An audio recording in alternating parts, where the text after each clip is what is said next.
নমস্কার, আজকেও একটা নতুন ভিডিও নিয়ে এলাম। হ্যাঁ, আজকে গিয়েছিলাম একটা বিয়ে বাড়ি, তারই একটু সাজুগুজু করেছিলাম। সুন্দর করে একটা শাড়ি পরেছিলাম। এই শাড়িটা আমার বড় ননদ আমাকে দিয়েছিল।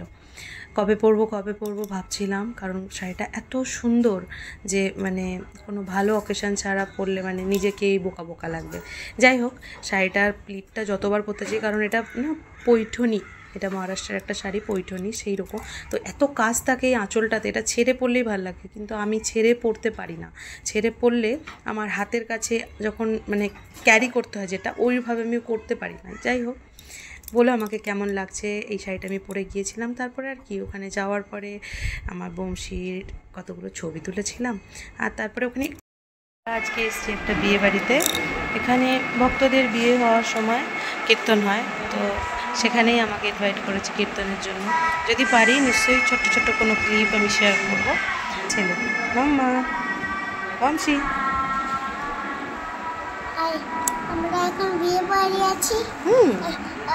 আমরা কীর্তন শুরু হবে, আমরা এখন গান শুরু হচ্ছে। হরে কৃষ্ণ। হরে কৃষ্ণ। সব থেকে আনন্দের ব্যাপার আজকে এটা ছিল যে আমি জানতাম না ওটা আমার স্টুডেন্ট, কিন্তু সে জানতো আমার টিচার এখানে গান গাইতে আসবেন। তো যাই হোক, আমি যাওয়ার পরে সে আমাকে বলল যে, আমাকে যখন নাম বলে তখন আমি বলেছিলাম আপনি আমার সিঙ্গিং টিচার। তো আমি শুনে খুব খুব আনন্দ পেয়েছিলাম। যাই হোক, তাদেরকে কংগ্রাচুলেট করলাম, আর ওখানে প্রসাদ দিচ্ছিল, প্রসাদ খেলাম, তারপরে বাড়ি আসলাম। এই ছিল আজকের দিনের পুরোটা। Bye bye.